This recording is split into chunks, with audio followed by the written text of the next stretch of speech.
Edison's kinetoscopic record of a sneeze, January 7, 1894. In 1893, the world's first film production studio, the Black Maria, or the Cinematographic Theater, was completed on the grounds of Edison's laboratories at West Orange, New Jersey, for the purpose of making film strips for the kinetoscope.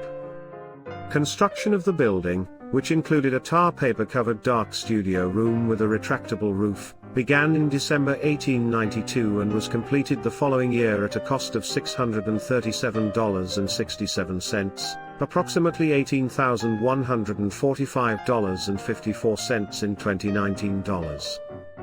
In early May 1893 at the Brooklyn Institute of Arts and Sciences, Edison conducted the world's first public demonstration of films shot using the kinetograph in the Black Maria, with a kinetoscope viewer.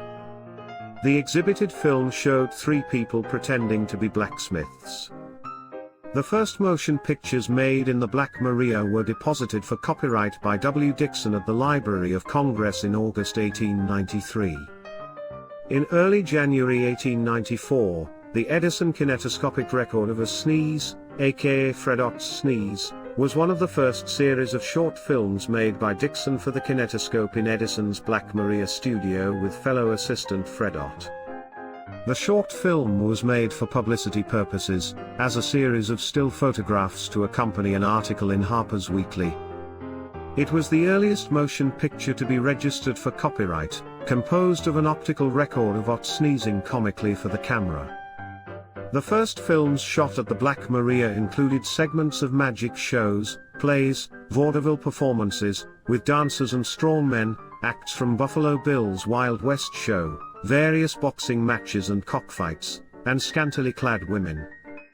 Many of the early Edison moving images released after 1895, however, were non-fictional actualities filmed on location, views of ordinary slices of life, street scenes, the activities of police or firemen, or shots of a passing train. On Saturday, April 14, 1894, Edison's kinetoscope began commercial operation. The Holland brothers opened the first kinetoscope parlor at 1155 Broadway in New York City, and for the first time, they commercially exhibited movies, as we know them today, in their amusement arcade. Patrons paid $25, $7.39 in 2019 dollars, as the admission charge to view films in 5 kinetoscope machines placed in 2 rows. Nearly 500 people became cinema's first major audience during the showings of films with titles such as Barber Shop, Blacksmith, Cockfight, Wrestling, and Trapeze.